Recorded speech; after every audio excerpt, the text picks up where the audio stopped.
میں ہوں حیدر شیرازی، آزاد کشمیر اور پاکستان کے رہنے والے کشمیر کو ہی ریاست سمجھتے ہیں۔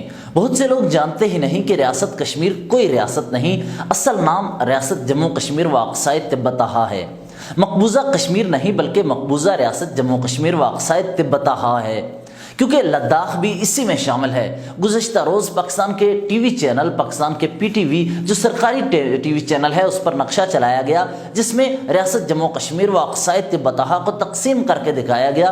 ریاست کے بھارتی قابض حصے کو گلگت بلتستان اور کشمیر سے الگ کر دیا گیا، جس کے بعد یہ وضاحت کرنا ضروری ہے کہ ریاست ابھی بھی کسی دوسرے ملک کا حصہ نہیں، بلکہ آج بھی تمام علاقہ متنازع ہے اور یہ ریاست بٹی ہوئی ہے۔ جو چین، بھارت اور پاکستان میں تقسیم ہے، یہاں سب سے پہلے پاکستان کے نقشے پر لڑنے کی بجائے ریاست جموں کشمیر و اقصی تبتہا کی حقیقت کو سمجھ لینا چاہیے، اسے جاننا چاہیے۔ مقبوضہ ریاست سے متعلق اگر آپ صرف کشمیر کہیں گے اور یہ پیپر ورک میں کشمیر کہا جائے تو کیس کمزور ہوگا، کیونکہ یہ پوری ریاست کا نام نہیں، ریاست کا ایک حصہ ہے۔ اس سے مقبوضہ علاقے کا کیس ایک مخصوص علاقے تک محدود ہو جاتا ہے۔ عموماً ریاست جموں کشمیر کو کشمیر کہہ دیا جاتا ہے، خاص کر پاکستان کے زیر انتظام علاقہ گلگت بلتستان اور آزاد کشمیر میں ساری ریاست کو کشمیر کے نام سے پکارا جاتا، لکھا جاتا ہے، جو کہ حقیقت نہیں ہے۔ دفتر خارجہ میں بھی اکثر یہی کہا جاتا ہے کہ مگر حقیقت اس کے برعکس ہے۔ یہ مکمل ریاست جموں کشمیر و اقصی تبتہا ہے۔ یہ ریاست مارچ 1846 کو معرض وجود میں آئی اور اکتوبر 1947 تک ایک آزاد اور خود مختار مملکت کے طور پر قائم رہی۔ اس کی کل آبادی آج 2 کروڑ سے زائد ہے۔ اس کی الگ پہچان الگ خطوں میں جموں ہے، جس میں آزاد کشمیر کے کچھ حصے جموں اور پونچھ کے ساتھ علاقہ آتا ہے۔ اس کے علاوہ تبتہا بھارتی زیر انتظام لداخ اور گلگت بلتستان پر مشتمل ہے، جس میں گلگت، سکردو، کارگل اور لیہ کے علاقے ہیں، جبکہ کشمیر میں نیلم، جہلم، سری نگر، مظفر آباد کے قریب کے علاقے آتے ہیں۔ ریاست جموں کشمیر و اقصی تبتہا میں یہ تمام علاقے ہیں۔ یہاں بے شمار مذاہب کے پیروکار اور الگ الگ رنگ و نسل کے لوگ رہتے ہیں۔ یہاں مسلمان، ہندو اور بودھوں کے علاوہ دیگر مذاہب کے ماننے والے لوگ بھی رہتے ہیں۔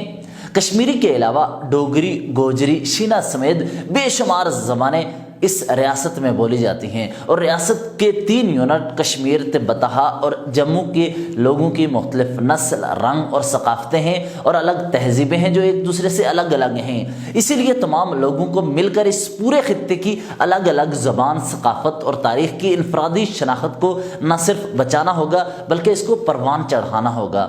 یہاں پر جو لوگ ریاست جموں کشمیر و اقصی تبتہا کے پس منظر اور حقیقت کو ختم کر کے صرف کشمیر اور کشمیریت پر بات کرتے ہیں، وہ نادانی میں ریاست کو، اپنی غلطی میں، اپنے نہ جانتے ہوئے ریاست کو تقسیم کرنے کے عمل میں شریک ہیں۔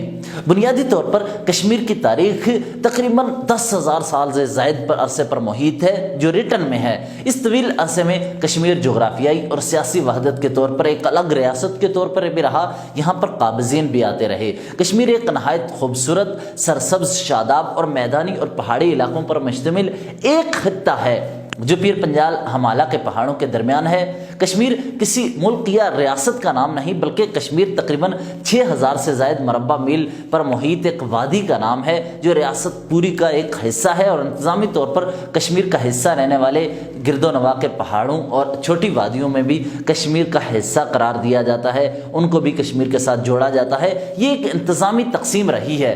اس علاقے میں رہنے والے کشمیری ہیں، باقی ریاست تو ریاست جموں کشمیر و اقصی تبتہا ہے۔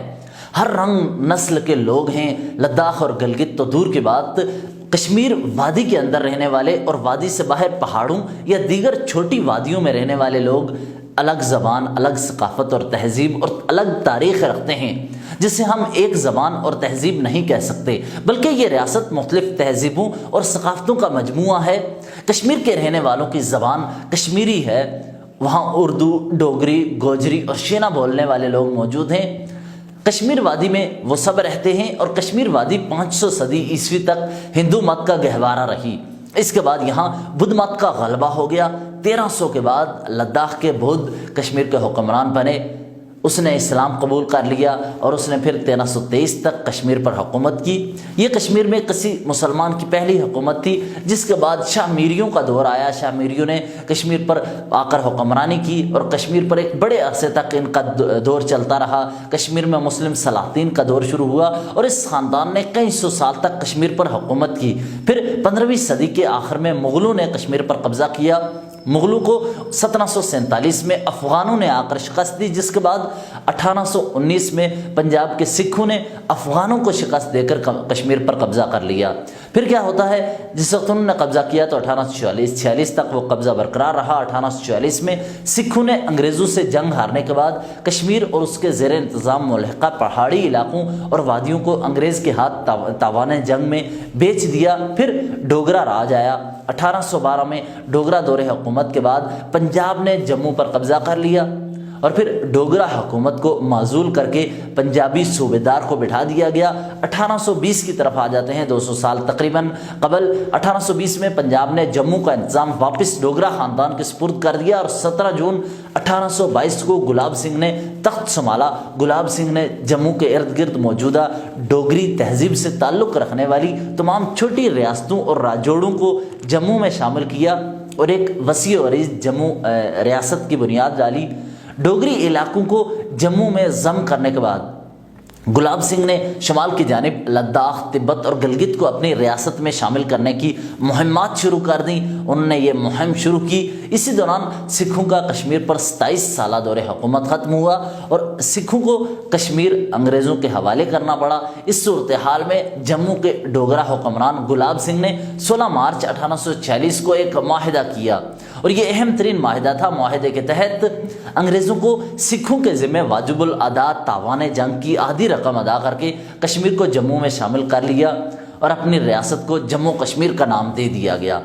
یہی کشمیر اور جموں کا واحد انتظامی اور سیاسی ڈھانچہ ہے جسے ڈوگرا حکمرانوں نے 16 مارچ 1846 کو قائم کیا تھا۔ یہ سیاسی اور انتظامی وحدت 24 اکتوبر 1947 تک قائم رہی۔ تب کیا ہوتا ہے، پاکستان اور بھارت تقسیم ہوتے ہیں۔ اس ریاست پر گلاب سنگھ کے بعد 1857 سے رنویر سنگھ، پھر رنویر سنگھ کے بعد 1885 سے پرتاپ سنگھ اور پرتاپ سنگھ کے بعد 1925 سے ہری سنگھ کی حکومت رہی۔ ہری سنگھ کے دور حکومت میں 22 اکتوبر 1947 کو پاکستان نے قبائلیوں کے ساتھ کشمیر پر حملہ کر دیا اور آدھی ریاست کو اپنے زیر انتظام کر لیا۔ ریاست کی تقسیم کے بعد ہری سنگھ خود ریاستی معاملات سے کنارہ کش ہو گیا تھا پھر اور کرن سنگھ نے ریجنٹ کے طور پر ریاست کی ذمہ داریاں سنبھالیں۔ 17 نومبر 1952 کو ریاستی اسمبلی نے کرن سنگھ کو صدر منتخب کر لیا اور 30 مارچ 1965 تک کرن سنگھ ریاست جموں کشمیر کے صدر رہے۔ ریاستی اسمبلی نے 1965 میں صدر کا عہدہ ختم کیا اور اسے گورنر میں بدل دیا اور 30 مارچ 1965 سے 15 مئی 1967 تک کرن سنگھ ریاست جموں کشمیر کے گورنر رہے۔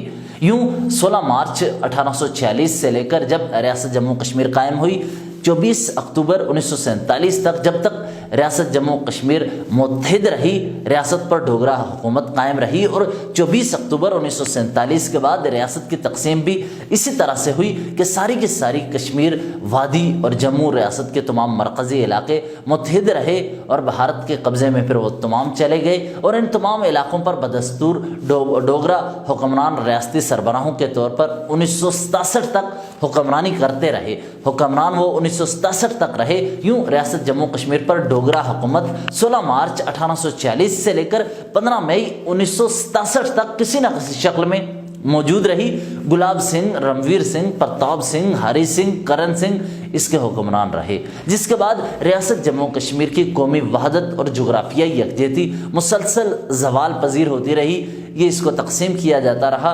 پی ٹی وی پر اب یہ نقشہ چلایا گیا جس میں پاکستان کا نقشہ تو مکمل ہے لیکن ریاست جموں کشمیر و اقصی تبتہا کا مکمل نقشہ وہ موجود نہیں ہے، اسے توڑ دیا گیا ہے، اسے الگ الگ تقسیم دکھایا گیا ہے۔